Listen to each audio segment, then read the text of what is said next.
Hi, I'm Sandy Cowan. I'm here at the Mystik Grease Lab to talk about the 4-ball wear test. In this test, 3-ball bearings are placed in a container.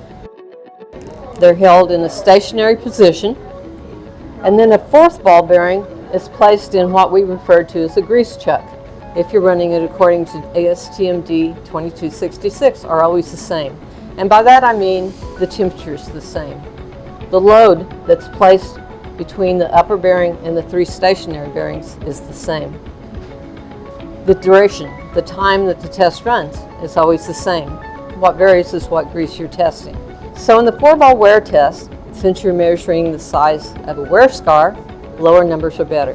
Normally we like for the wear scar to be 0.6 millimeters or lower, and that's good for almost all applications. There are some applications that have a lot of sliding motion. Maybe you need to go to a little bit lower number, something around 0.4 millimeters or even lower, depending on the application.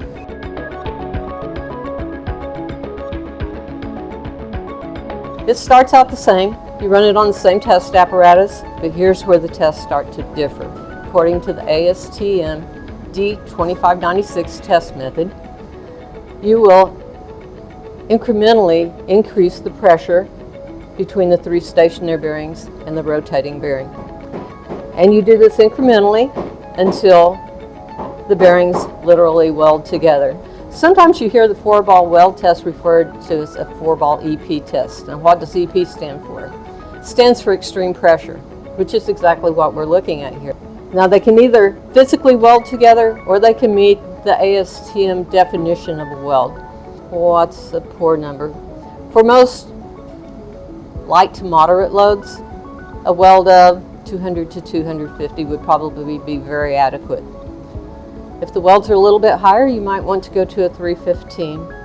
And if you have extremely high loads, such as what you might see in the mining industry or the heavy-duty trucking industry, you might need to have a 4-ball weld that is 400, 500, or even higher.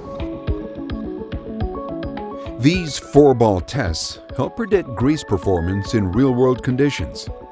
If you'd like more information on grease or help in selecting the right grease for your application, please visit MystikLoops.com and visit our Resource Center.